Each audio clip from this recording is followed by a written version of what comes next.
Bismillahirrahmanirrahim. Assalamualaikum warahmatullahi wabarakatuh.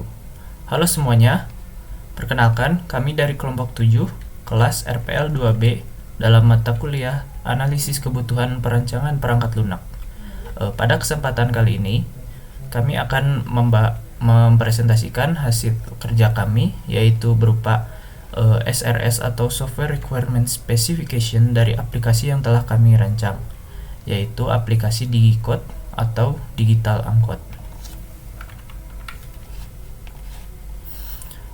Sebelumnya perkenalkan anggota dari kelompok 7, yaitu ada Muhammad Nabil Furqon, lalu ada saya sendiri Alif Ilman Nafian, dan terakhir ada Muhammad Ilham Nuari. Dalam presentasi kali ini terdapat 5 bagian, yaitu yang pertama adalah pendahuluan, kedua referensi, ketiga deskripsi rinci kebutuhan, keempat verifikasi, dan terakhir adalah lampiran. Untuk yang pertama pendahuluan, di mana dokumen ini berisi SKPL atau SRS untuk aplikasi yang telah kami rancang, yaitu DigiCode atau Digital Angkot. Lalu tujuan dari pembuatan aplikasi ini adalah untuk mendefinisikan kebutuhan dari perangkat lunak yang akan dibangun dan sebagai acuan untuk pengembangan perangkat lunak tersebut atau perangkat lunak DigiCode. Lalu lingkup semua hal yang tercantum dalam dokumen ini merupakan bagian dari ruang lingkup kebutuhan pengembangan aplikasi DigiCode serta berkaitan erat dengan portal internal pemerintah yang dapat diakses secara online oleh seluruh masyarakat. Lalu ada dokumen ini pun menyediakan acuan untuk pengendalian proyek aplikasi DigiCode, yaitu pertama pengguna akan menginput data profile, membayar ongkos secara online, dan melihat riwayat pembayaran yang telah dibayar. Lalu driver angkutan umum akan memeriksa setiap pembayaran yang telah dibayarkan penumpang, kemudian diteruskan kepada pihak pemeriksa. Lalu pemeriksa bagian personalia akan menginputkan data ke database sesuai jumlah pembayaran yang dibayarkan. Lalu tugas admin atau dari bagian personalia menginputkan aturan-aturan yang berkaitan dengan mekanisme pembayaran. Lalu di sini ada deskripsi produk, di mana dalamnya ada 4 bahasan, yaitu pertama produk perspektif, kedua adalah fungsi produk, ketiga karakteristik pengguna, dan terakhir adalah batasan. Untuk produk perspektif, yaitu produk perangkat lunak DigiCode merupakan sebuah aplikasi yang mempermudah dalam melakukan pembayaran transaksi pada transportasi umum. Nah, aplikasi ini dapat melakukan transaksi secara digital untuk membayar ongkos pada transportasi umum. Selain itu juga aplikasi ini juga terdapat informasi-informasi yang terkait dengan angkutan umum tersebut. Lalu ada fungsi produk. Fungsi produk yang pertama adalah transaksi pembayaran. Ini maksudnya adalah aplikasi ini dapat melakukan transaksi pembayaran ongkos secara digital dengan scan barcode. Lalu yang kedua adalah mengisi saldo, di mana pengguna dapat melakukan pengisian saldo pada aplikasi ini. Dan juga ketiga adalah jadwal dan informasi ketersediaan kursi. Aplikasi ini juga dapat menampilkan informasi mengenai ketersediaan kursi pada transportasi yang akan dipakai beserta jadwal dari keberangkatan dari transportasi yang akan dipakai. Lalu terakhir adalah riwayat pembayaran, di mana pengguna dapat melihat riwayat dari pembayaran yang telah dibayar, dan pengguna juga bisa men-tracking kapan saja telah melakukan pembayaran. Lalu di sini ada karakteristik pengguna. Pengguna perangkat lunak ini adalah penumpang transportasi umum, khususnya penumpang yang hendak membayar biaya ongkos perjalanan transportasi angkutan umum, di mana customer tidak perlu menggunakan uang kertas untuk membayar ongkos perjalanan, melainkan customer hanya perlu memindai barcode yang tersedia tadi. Lalu selain penumpang, pengguna lainnya adalah administrator dan juga driver. Driver di sini adalah entitas yang mengendarai transportasi umum, dan administrator yang melakukan pemeliharaan rutin aplikasi, mengatur jadwal keberangkatan transportasi umum, dan perubahan harga. Lalu ada batasan dari aplikasi ini. Pertama adalah pembuatan akun hanya bisa digunakan satu kali untuk satu email. Lalu yang kedua adalah pengguna hanya bisa mengisi saldo dengan nominal tertentu. Saldonya mulai dari 10.000, 20.000, 50.000, dan 100.000. Lalu pengguna hanya bisa melakukan transfer saldo antar akun dengan uang nominal tertentu, mulai dari 10.000, 20.000, 50.000, dan 100.000. Lalu aplikasi ini hanya dapat digunakan di perangkat mobile atau smartphone. Lalu yang terakhir adalah aplikasi dapat digunakan untuk transportasi umum seperti angkot. Lalu di sini ada definisi dari istilah-istilah di dokumen kami, yaitu pertama adalah SKPL, yaitu dokumen yang berisi spesifikasi dari perangkat lunak yang akan dibangun. Lalu di sini ada DigiCode, yaitu akronim dari digital angkot. Lalu di sini ada SKPL, strip DigiCode, strip XXX adalah kode yang digunakan untuk merepresentasikan kebutuhan dari DigiCode. Lalu penumpang adalah pengguna dari aplikasi DigiCode. Lalu admin adalah administrator dari aplikasi yang menginputkan informasi mengenai transportasi. Lalu bagian yang kedua adalah referensi. Referensi yang kami ambil adalah dari IEEE, lalu ada dari paper-paper yang telah kami temukan, seperti jurusan Teknik Informatika Institut Teknologi Bandung, Panduan GL01, Panduan Penggunaan dengan judul Panduan Penggunaan dan Pengisian Spesifikasi Kebutuhan Perangkat Lunak. Lalu ada contoh software requirement specification beserta penjelasannya. Lalu ada rekayasa perangkat lunak edisi revisi yang dibuat oleh S. Rosa A. dan Salahuddin M. Untuk selanjutnya akan dibahas oleh rekan saya. Selanjutnya adalah bagian ketiga, yaitu deskripsi rinci kebutuhan. Bagian ini terdiri dari antarmuka eksternal, kebutuhan fungsional, kebutuhan data, kebutuhan performasi, kebutuhan keamanan, dan atribut sistem perangkat lunak. Yang pertama itu antarmuka eksternal. Antarmuka eksternal terbagi menjadi tiga. Yang pertama itu antarmuka pemakai atau tampilan untuk pengguna dari aplikasi. Seperti yang dapat dilihat, ini merupakan tampilan dari aplikasi DigiCode. Ini merupakan tampilan splash screen dan homepage dari aplikasi. Selanjutnya yaitu tampilan antarmuka dari trayek bus dan angkot. Pada tampilan ini menampilkan trayek bus secara list. Yang selanjutnya itu tampilan dari scan barcode dan riwayat perjalanan. Bagian yang kedua yaitu antarmuka perangkat keras. Kebutuhan minimum perangkat keras yang diperlukan adalah smartphone versi Android 5.0 Lollipop ke atas. Untuk selebihnya, aplikasi tidak memerlukan antarmuka perangkat keras yang spesifik.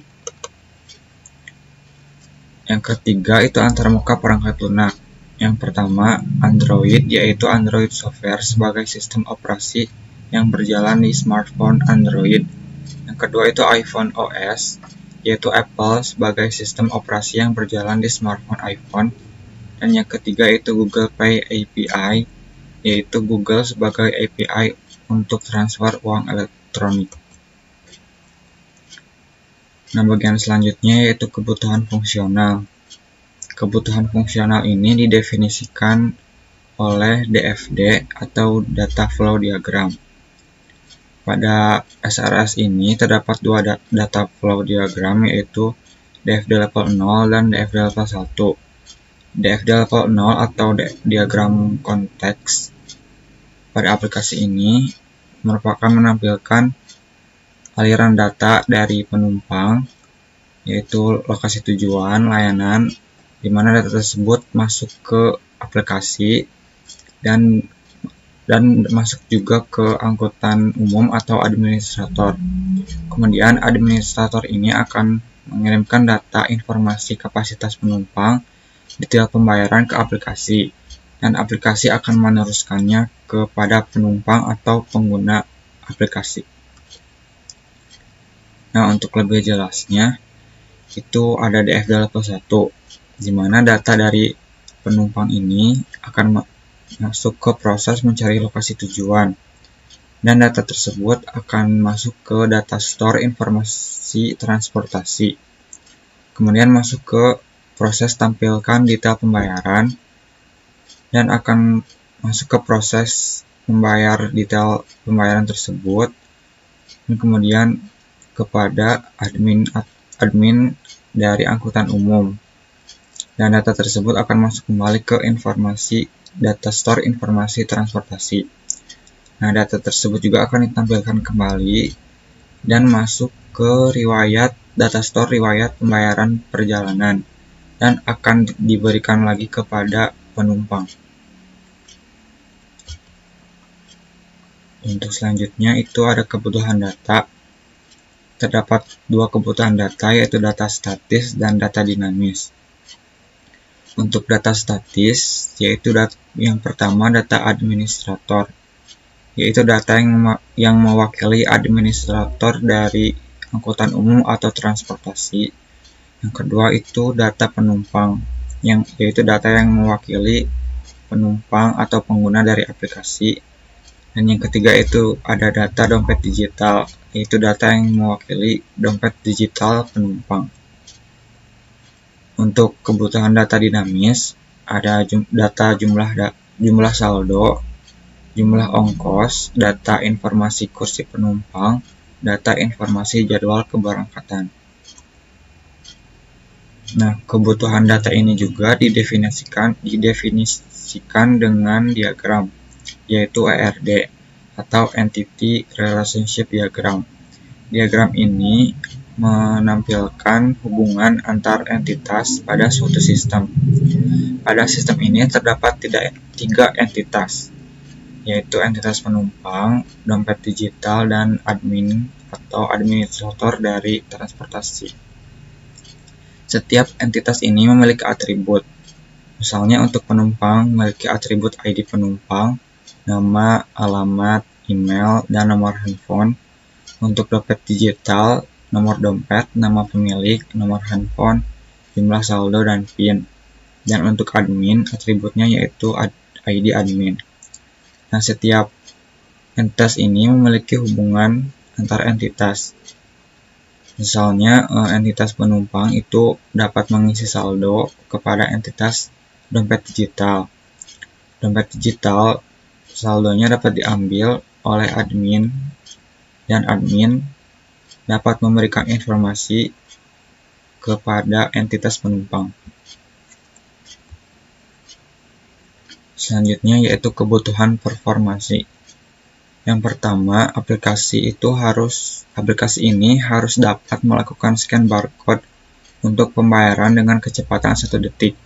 Yang kedua, aplikasi harus dapat melakukan top up saldo dengan mudah melalui banyak cara. Yang ketiga, aplikasi harus bisa digunakan dengan mudah oleh semua kalangan masyarakat. Selanjutnya yaitu kebutuhan keamanan. Agar tidak ada pengguna Digicode yang kehilangan data saat menggunakan aplikasi, tim pengembang memperbaharui Digicode secara teratur dan berkala. Terdapat sebuah pelacak bug di mana pengguna dapat melaporkan bug yang mereka temui, sehingga pengembang dapat memperbaikinya di rilis berikutnya. Selanjutnya yaitu ada atribut sistem perangkat lunak. Yang pertama itu keandalan. Tuntutannya adalah perangkat lunak dapat dijalankan 24 jam kali 7 hari dan mampu mengidentifikasi barcode dengan cepat dengan kecepatan 1 detik. Yang kedua, ketersediaan. Tuntutannya adalah menggunakan antarmuka perangkat keras yang sudah standar dan tersedia di pasaran. Yang ketiga, keamanan. Setiap transaksi akan disimpan pada database. Dan yang keempat yaitu kepemindahan. Perangkat lunak dibuat dengan bahasa pemrograman yang dapat digunakan oleh semua smartphone. Nah, bagian ini merupakan bagian terakhir dari bagian ketiga, yaitu informasi pendukung. Aplikasi DigiCode ini merupakan perangkat lunak yang membantu masyarakat dalam menggunakan transportasi umum. Fitur utama dari aplikasi DigiCode adalah dapat melakukan pembayaran transportasi secara digital. Penggunaan aplikasi ini mirip seperti aplikasi pembayaran lain yang menggunakan barcode. Pengguna aplikasi atau penumpang melakukan scan barcode untuk dapat membayar biaya transportasi. Aplikasi ini juga dilengkapi dengan informasi mengenai transportasi umum yang dapat digunakan oleh pengguna aplikasi. Untuk selanjutnya akan dijelaskan oleh rekan saya.